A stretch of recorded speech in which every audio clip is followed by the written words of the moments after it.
The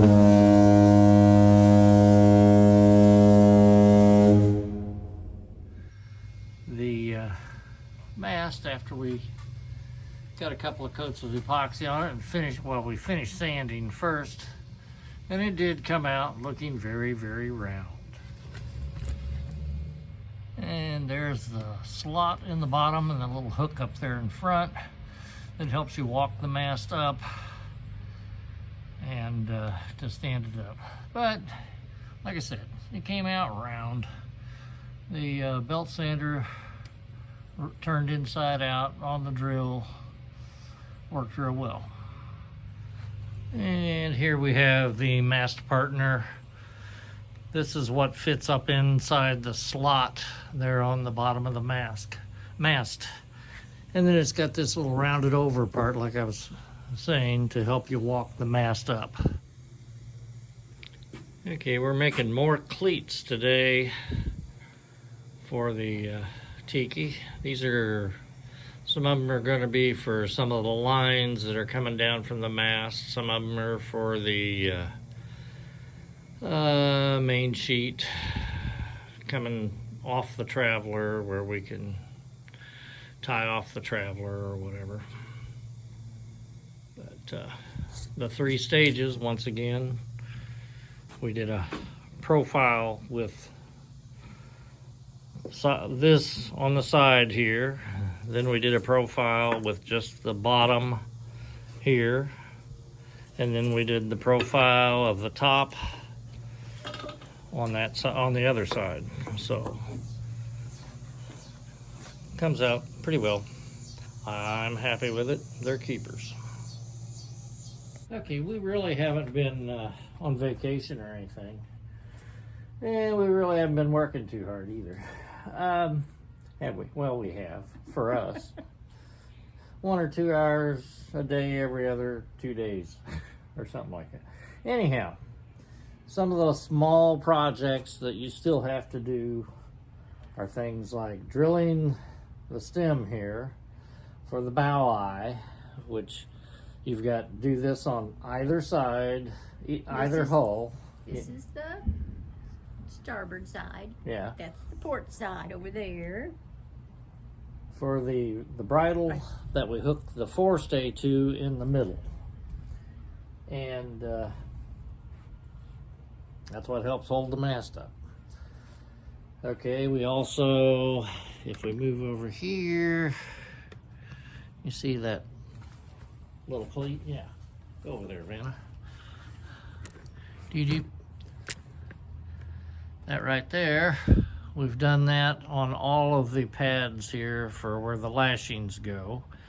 And we start out with, I think they said 6 foot of 4mm double braided line. I'm not sure exact line it is. But yeah, these are just little things that you have to do besides, you know, the big part of building the boat. And they all take time. Because besides being screwed on there, they're epoxied. And all this stuff here is going to be painted anyhow. And they're also wooden. Yeah, they're wooden. We made them. Yeah, we covered that way back when. And we've made some more since then. But each lashing pad has a cleat on it. And we lash the Aka on.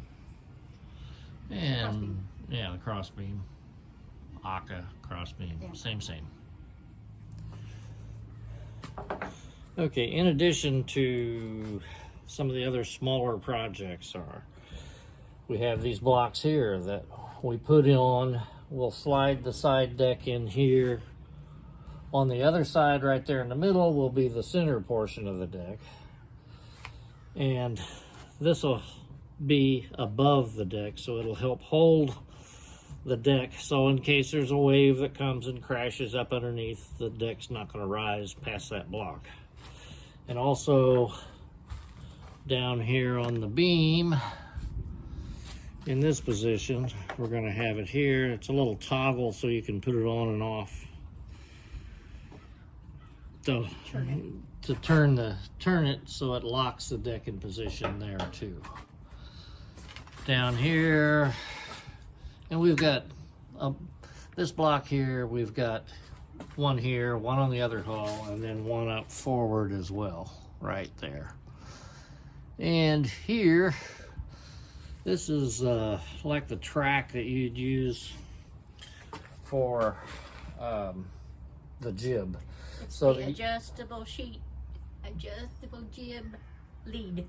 Adjustable jib lead, yeah. So what you're doing is moving the sheet down either from here, here, so you can get, if it's really windy, you flatten the sheet out. If there's really light air, you move it forward and get a nice billowing shape in the sail.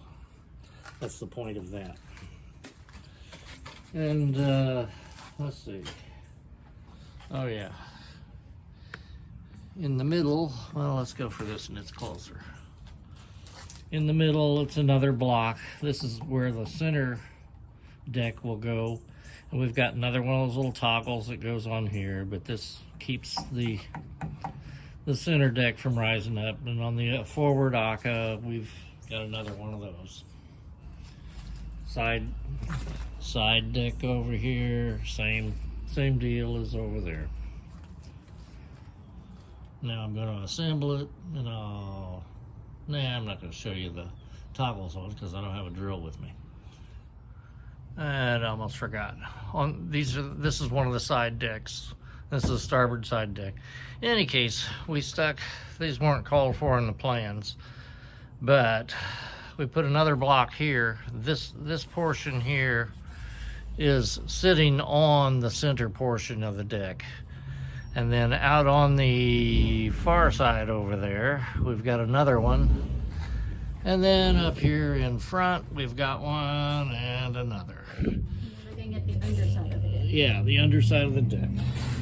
And my thoughts on that were, it keeps it from sliding too far one way or another sideways.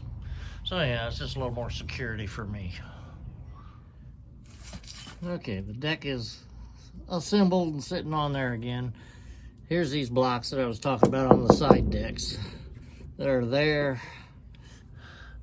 and down there and right there, and there's the other one right there.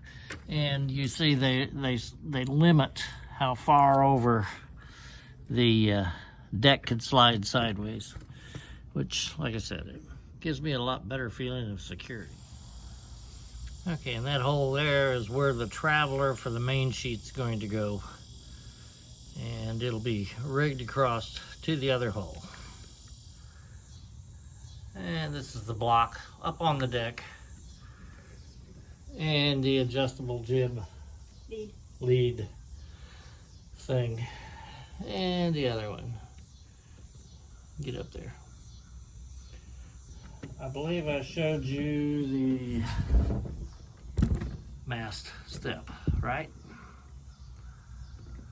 I'm pretty sure I did. Yeah. Okay, that's all, folks. And we ordered fasteners for these before we install them on the hull. And that's what's coming up next, is a lot of hardware installation on everything. We'll put it on, and then the stuff that comes on, we'll rig the actual boat, and then we'll take it all off and begin painting. So we're getting there. There's actually an end coming to this video series.